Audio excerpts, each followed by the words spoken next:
joue sur les mots en fait. Les Grimaldi sont arrivés sur le rocher de Monaco en 1297 au mois de janvier avec François dit le Malicieux. Ensuite, Charles Grimaldi est devenu seigneur de Monaco à partir de 1342.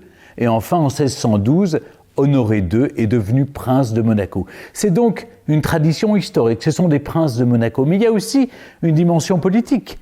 C'est-à-dire que la principauté de Monaco, qui est au fond géographiquement une enclave dans la France, en quelque sorte, c'est ces liens au fond qui font qu'il y avait un roi de France et puis, je ne dis pas un vassal, mais en tout cas un souverain allié qui était le prince de Monaco.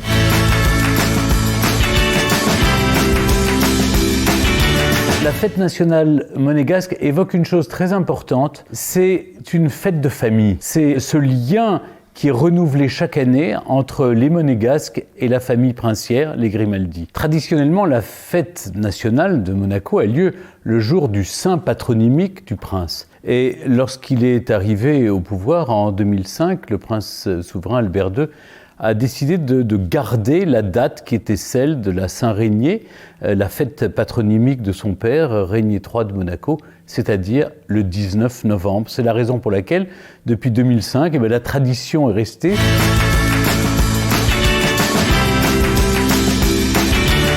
Le drapeau de Monaco, rouge et blanc tel qu'on le connaît, a été établi en 1881 par le fondateur de Monte-Carlo, c'est-à-dire le prince Charles III. C'est évidemment les couleurs qui sont traditionnellement les couleurs de la famille Grimaldi et qu'on dit être aussi à l'origine celles de la République de Gênes. Il y a une version peut-être plus poétique, on dit que le rouge est le sang de la sainte patronne de Monaco, la sainte dévote. Maintenant, il y a une chose pour se souvenir des couleurs des Grimaldi, vous savez c'est simple, vous pensez à cette boisson qui est, le Monaco. C'est quoi? C'est de la limonade et du sirop de grenadine blanc et rouge.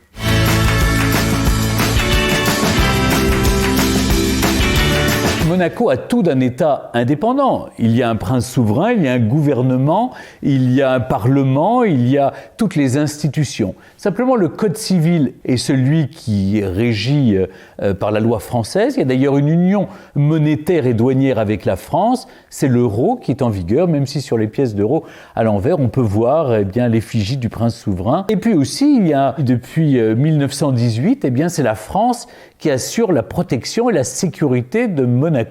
C'est-à-dire que s'il y avait une agression étrangère, la France se porterait garante de l'indépendance de la principauté de Monaco.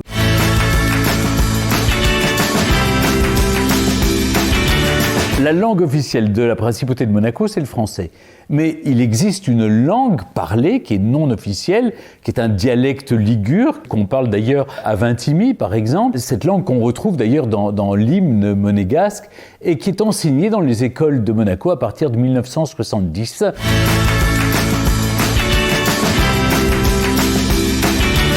Il y a à peu près 37 300 résidents à Monaco, dont plus de 8 000 monégasques qui ont un passeport monégasque. Tout le monde vit parfaitement, alors qu'il y a une densité très forte, puisqu'il y a 19 000 habitants au kilomètre carré. Et Monaco, c'est quoi? C'est un mouchoir de poche. C'est un peu plus de 2 kilomètres carrés. Mais vous savez, ce qui est assez impressionnant en principauté de Monaco, c'est qu'il y a près de 140 nationalités différentes.